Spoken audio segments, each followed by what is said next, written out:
Hello dear students, welcome you all. In this lecture I am going to discuss about the differential pulse code modulation, DPCM, right? So in the earlier lecture I have discussed about the pulse code modulation, right? And we have seen that what is the main drawback of pulse code modulation. I have recalled that diagram of a pulse code modulated signal to recall that what was the problem with pulse code modulation. The main problem that was arising with pulse code modulation was the correlation among the adjacent samples, high degree of correlation, or we can say redundant information present in the pulse code modulated signal. You can see here samples at time 4, 5, 6, right? All these are same, 110, 110, 110, and their equivalent voltage is level is 6. So all these are representing the same thing. So this in fact increases the number of bits required for the transmission of this signal, which in turn increases the bandwidth required. So it is going to create a big trouble for the transmission of these PCM signals. So to remove this drawback, a new type of pulse code modulation was invented, that was known as differential pulse code modulation, right? So differential pulse code modulation, we can say it is nothing but it is the modified version of this pulse code modulation, right? What were the problems with PCM? These problems were removed, and now we have a new type of pulse code modulation. So in this lecture I will cover this differential pulse code modulation, right? Now what is differential pulse code modulation? Differential pulse code modulation means differential, means every time this type of modulation, it will compare the present sample with the previously sampled value, right? I am showing you the next image of working principle of you can see here working principle of pulse differential pulse code modulation, right? So you can see here in differential pulse code modulation, every time we are comparing the incoming sample with the previously generated output, and that output is then fed to the prediction filter, and then this prediction filter is generating a approximation value of the sample. Now these two things, the incoming samples and the output of the prediction filter, that are compared, but the output of the prediction filter depend upon the two things. One is the previous output of the prediction filter, you can see it is going to here, and the previous output of the quantizer, I mean the sample that were quantized in the previous step. So the two things are responsible for making the prediction by the prediction filter, and then after these two values, this one and this one, they are compared by this comparator, right? Then after whatever output we get, that output is sent to the quantizer for quantization, and then after this output EQNTS is encoded, and the resulting signal is a DPCM signal. So we can see here how it will work. It will check whether the coming sample is same as the previous sample. If it is same, then the difference will be equal to 0. In the comparator, I can write here the equation that ENTS, the output of this comparator, is equal to X NTS minus X var NTS. So you can see if these two samples, this is the sample, incoming sample, and this is the output of the prediction filter. If output and prediction, if they are same, then this is equal to 0. It means there will be no change in the output. But if they are different, then only then we will get some output, and then that output will be quantized. So this is the difference between pulse code modulation and this differential, right? So the redundancy will be automatically reduced. The same type of bit will not be created again and again. So this is the way of working of this differential pulse code modulator. You can see the different components. As I told you that this is a comparator. Here this circuit is basically a circuit drawn for understanding. In actual practice, it will contain lot of circuit elements, right? For example, prediction filter will be obviously integrator circuit, right? Similarly, in comparator, these comparators, we will have a comparator circuits, quantizer circuit, encoder circuit, right? But this is for just for understanding. Now this is what? This is again a comparator. What it is going to add these two inputs. What one is I can write xq. This is the output of it. Xq n ts is equal to what? It is equal to E Q N Ts plus X bar N T S. You can see from here also that this is going to added with this. So this is the output. The output E N T S is equal to this, right? Now this is equation number 1. This is equation number 2. Similarly, I can write E Q NTS. What is EQNTS? EQNTS is a quantized value of the error signal. This is error signal. I am calling it as error. Error means the difference between the incoming sample and the prediction output of the prediction filter. So the error signal is encoded. So this is the quantized version of the error signal, right? So it is equal to basically what? E N T S plus Q NTS. Here ENTS is the original signal. QNTS is the quantization adjustment. In quantization, what we do? We have already understood it in the pulse code modulation that the quantizer make the value of the output as equal to the predetermined levels. For example, if this output was 0.7, then it will make it 1. If it is 0.4, then it will make it 0, because these are all already a predetermined level. Depending upon the number of bits we are going to use in the PCM encoded signal. If we are using 3 bits, as I told you earlier, then we will use 8 voltage levels 0 to 7. If we are using 4 bits, right, then we are using 16 0 to 15. So this is the way, right? So here I have written that EQNTS is equal to ENTS plus quantized value NTS, right? So all these things are represented here in this diagram also. So this is the way of working of this. Now look at the mathematical part of this. Whatever equation I have written here, you can see all these equation here also, right? So you can see here ENTS. I have called it as equation number 1, right? Now quantized output. I told you EQNTS is equal to ENTS, that is ENTS original plus quantization adjustment, right? This. Now this is equation number 2. Similarly, XQNTS, I also wrote this equation, right? Now we are going to put the value of EQNTS from equation number 2 in this equation. Obviously, it will become equation number 4. XQNTS is equal to XVAR-NTS plus ENTS plus QNTS. So now equation number 1 can be written as, what was equation number 1? ENTS is equal to XNTS minus XVAR-NTS. So I have wrote it as this is equation number 1. Again, we have written it here. So we get XNTS from the above equation. XNTS is equal to ENTS plus XVAR-NTS. I readjusted this equation number 1, right? So then after I got this, right? Now by putting the value of ENTS plus XVAR-NTS, right, from the above equation in equation number 4, right? So in this equation we have this XVAR-NTS plus ENTS. So it is what? XNTS. So XQNTS I got. XQNTS is equal to XNTS plus, I can write it here. XQNTS is equal to XNTS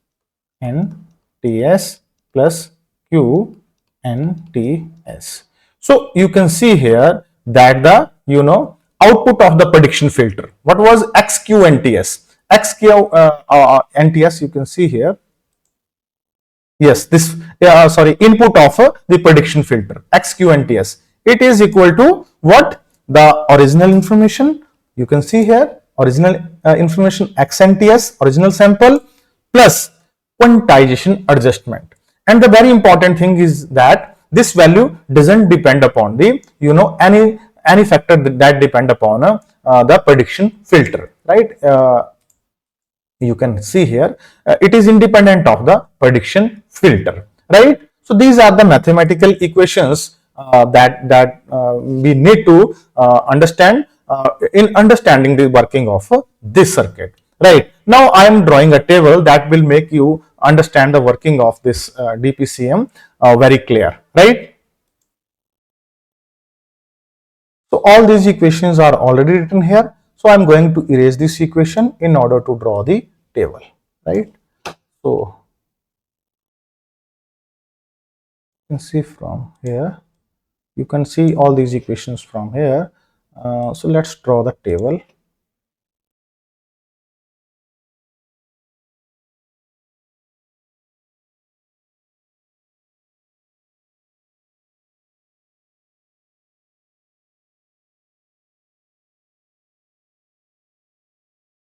Right.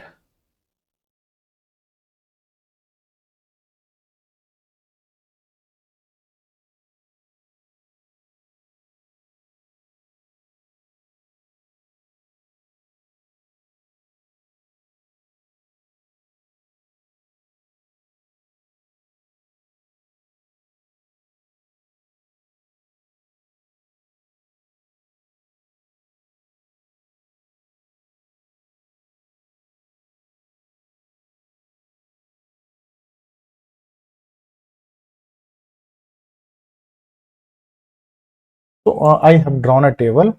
Now I'm going to write down all the terms that are arising in the working of this DPCM. The first one is XNTS, the original sample.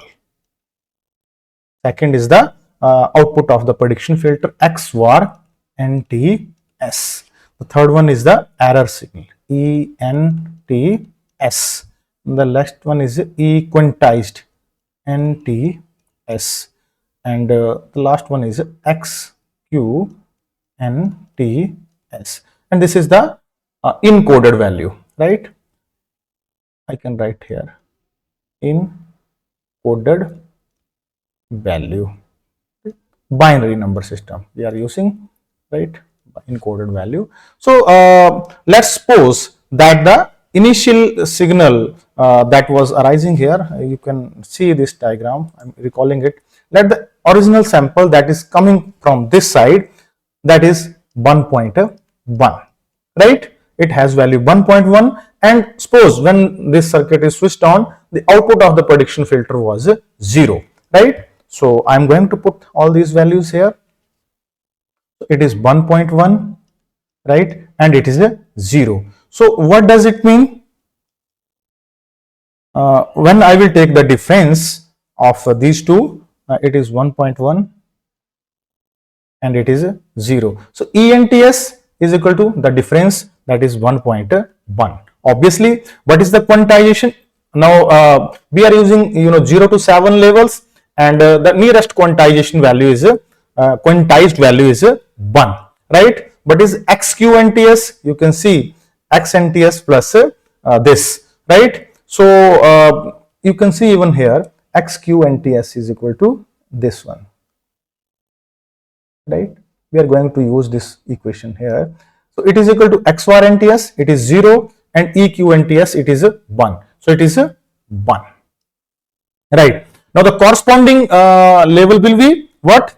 It is 0, 0, 1, right? Now let's go to the next step. Suppose in the next step the input sample is 1.2, right? Now what is XVAR? Now you come here, right, to the figure. When this is 1.2, right? Now when this is 1.2, the output, this output, because at this point the output in the previous step was 1 and in this it was 0. So 1 plus 0 it will makes 1. So it will now become 1, right? The output of the prediction filter will become 1, right? So you can put it here. So you will get x var is equal to 1, right? So when I will take the difference, it will become 0.2. So it will become nearest quantized level 0, right? And what is xq and ts? Xq and ts is again the sum of these two. So it is a 1, right? What is the binary coded value? Encoded value will be taken from this. You can see EQ and TS. You can see here EQ and TS is going to be encoded, right? So it will become 0, 0, 0, right? Now in the next step, in the same way, suppose it is 1.3, right?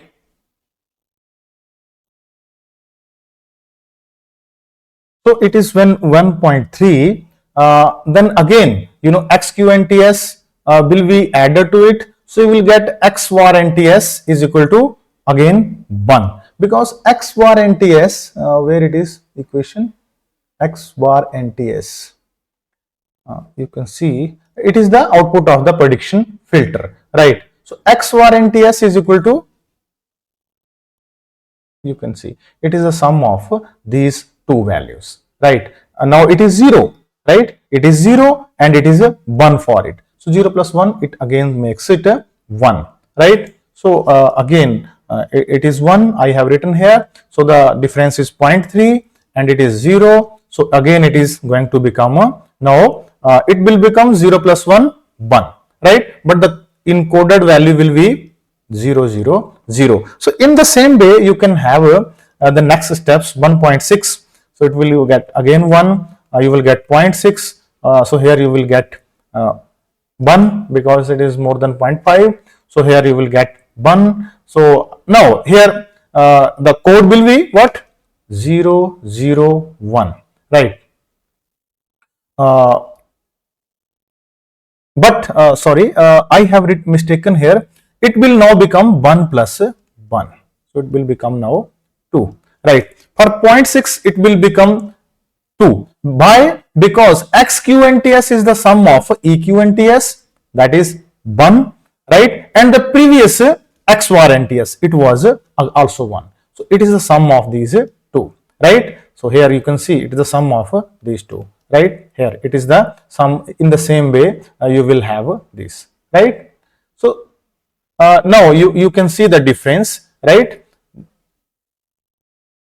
This one, right? So 1 plus 1 is equal to 2, right? And you will get here again when the encoded value of this one, right? Don't take the encoded value of 2 because 2 is xq and ts. We are taking the encoded value of this, so it is 1. So in the same way for 1.7 you will have now 2 here, it is coming to here, right? And it is 0.3. So again it is 0. So it is again it will make you 0 plus 2, 2, right?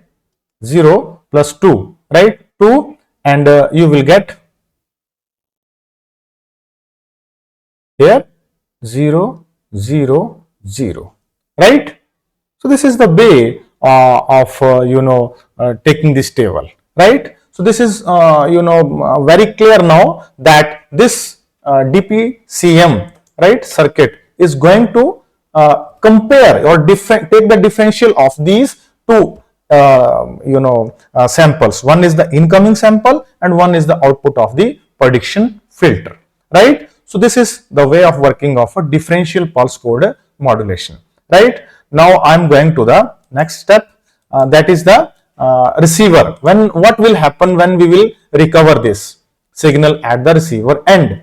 So you can see here a circuit diagram of a schematic circuit diagram of DPCM receiver, right? It is written here. So it is it consists of a decoder. Decoder means the output that was coming. Obviously, if I took the previous case, then it was in binary numbers, decimal number system, it was 1, 0, 0, 1, and then I think 4, then 5, 0. You can call it here 1 0 0 1 0, right? So it is here. Now the corresponding number systems are 0 0 1 0 0 0 0 0 0 0 0 1 and 0 0 0. So these are the corresponding codes that are coming here, arriving here. So first of all, these codes are actually arriving here. These codes will be decoded. They will be converted into the corresponding predetermined reference voltage levels, right? Like 10010 in this way, right? So then after this will be sent to again a comparator, right? And the comparator will take again these two sums, the output of the prediction filter and EQ NTS, right? EQ NTS stands for the output of a decoder, quantized values that I told you, right? And then we will get the output, right? So in order to understand the working of this, right, let's draw a table again.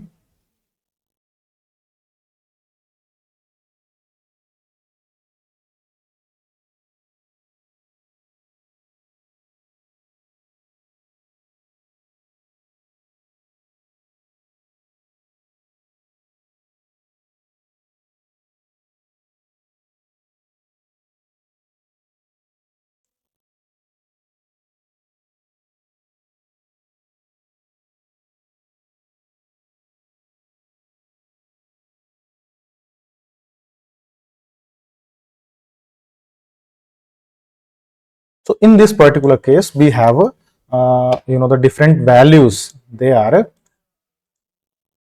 XQNTS, that is here. So XQNTS, right? Then we have a X dash or X cap NTS, and the last one is EQ NTS, right? So we will take the help of the earlier equation that have used there.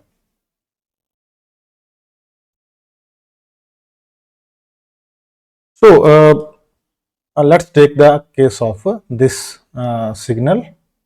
You can see here it is 1. I am writing it as, now what is it? It is the EQNTS. It is going to act as the EQNTS. So it is what? 1. Oh, let's 1. Then next is 0, 0, and then next is 1. Let's draw the lines, make it better.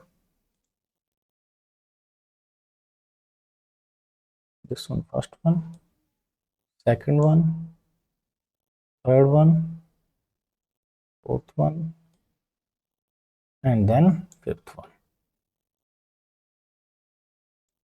Right, 0, and then last was again 0. Suppose initially this X cap NTS was 0. So XQ NTS is obviously 0 plus 1 is equal to 1. So in the next step, when it is 0, then at that time, now this was 1 in the previous step. So this one will go here. So it is now 1, right? So 1 plus 0 again 1, right? So again it is 1 here. So it is again 1. Same thing is repeated. Now it is 1 here. So 1 plus 1 2, right? So it is 1 here. So again it is a 1. So this is the signal 1 1 2 1 that I recovered here, right? These are what? These are basically the quantized level of the sample that we have created in the previous step. You can recall that, right? You can see here 1 1 1 2 in the same way. Then we have 2. So this is what we recovered, 1 1 1 2, like this, right? So I think here I have mistaken. In this step it was 2 in the previous step. So it will become 0 plus 2 2, right? Because in the previous step XQ and TS is 2. So it is for the next step it is going to act as the X cap, right? So now it is 2. So you can see here 1 1 1 2 2. the same signal X, Q and TS, now it is recovered here, right? So you can see, so now we can generate the corresponding waveform for it. The waveform will be what? You can make approximate waveform right here. So when you will make 1, 1, 1 means in the first step it is 1, it is the next step, again we are adding to 1, in the next step we are again adding to 1, right? In the next step we are adding 2, you know. So in this way you can have this envelope recovered, right? That was you know, taken from the information signal in the beginning. So this is the working of the DPCM receiver, right? Now I am going to the advantages of a differential pulse code modulation. Although we know very well that what was the requirement of this DPCM to reduce the bit rate and to reduce the redundancy in the information. So this thing is achieved because now we require less number of bits for the transmission of data, right? Improved compression efficiency, right? Once again the same thing, reducing redundancy in the signal, it can achieve better compression ratio than PCM. Lower quantization noise, again because when the redundancy will be low, the noise level will be low, right? Because there will be no correlation among the different samples. Simplicity in the implementation. So DPCM you know, is easy to achieve, the circuits are easy to build, but although we have seen many advantages of DPCM, but still it is not going to fit the requirement, because still we have a high you know, bit rate and the bandwidth required is high, right? Although we reduce the you know, redundancy in the information, we reduce the number of bit requires, but still the bit requirement is high, band requirement is high. I can say earlier in PCM, pulse code modulation, I was requiring suppose you know 1024 levels, right? So or I can say 1024 different quantized levels. Now I am requiring around 900. You can take the example of this. So although we reduce the number of levels, but still we require you know, large bandwidth, large number of bits, bit rate is high. So to remove this problem, a new type of pulse code modulation was invented, that was known as delta modulation. Delta modulation. So in the coming lecture, I will discuss about the delta modulation, right? That will remove all the problems of this differential pulse code modulation, right? So thank you very much.